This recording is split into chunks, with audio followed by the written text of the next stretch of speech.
Trust atau kepercayaan adalah hal yang sangat penting untuk kita miliki. Siapa sih yang tidak ingin dikenal sebagai orang yang bisa dipercaya?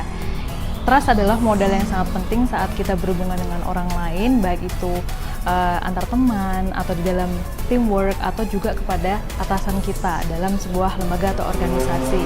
Nah, makanya ada hal-hal yang harus kita perhatikan supaya kita bisa membangun trust. Yang pertama adalah integritas. Ini penting banget ya, dan mungkin kita pernah bahas ini. Yang jelas integritas ini merupakan keadaan dimana kita itu teguh dengan apa yang kita lakukan. Jadi kita tuh nggak berbeda-beda sikap, nggak berbeda-beda omongan di situasi apapun. Dan ini tentunya sangat penting ya, misalnya kita di dalam satu tim gitu. Nah, kalau misalnya kita nggak punya integritas, jangan-jangan kita akan semakin susah untuk dipercaya, dan mungkin dalam satu tim malah menimbulkan rasa saling curiga dan lain-lain. Makanya integritas ini penting banget untuk kita miliki supaya kita punya trust.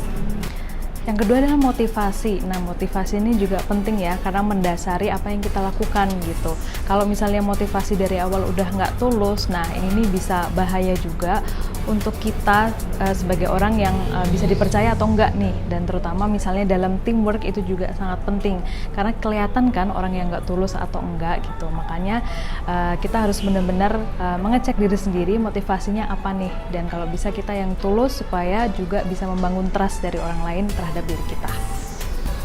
Yang ketiga adalah reputasi. Nah, reputasi ini juga dibangun dari hal yang kita lakukan terus-menerus. Misalnya yang tadi kita bahas ya, bagaimana kita punya integritas dan punya motivasi yang tulus. Nah, kalau misalnya kita lakukan itu secara terus-menerus dan dengan konsisten, pastinya berpengaruh terhadap reputasi kita. Dan reputasi ini yang harus kita jaga supaya juga membangun trust itu tadi. Jadi mungkin orang bisa bilang, oh ya memang anaknya gitu dari dulu gitu, karena memang kita sudah bangun terlebih dahulu reputasi yang kita jaga ini.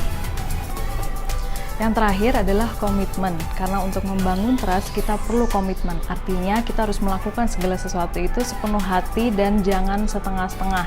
Jadi apapun yang kita lakukan untuk membangun kepercayaan diri orang lain ke diri kita perlu berkomitmen dan benar-benar berniat gitu ya, untuk kita orang lain atau kita sendiri harus punya trust di dalam diri kita.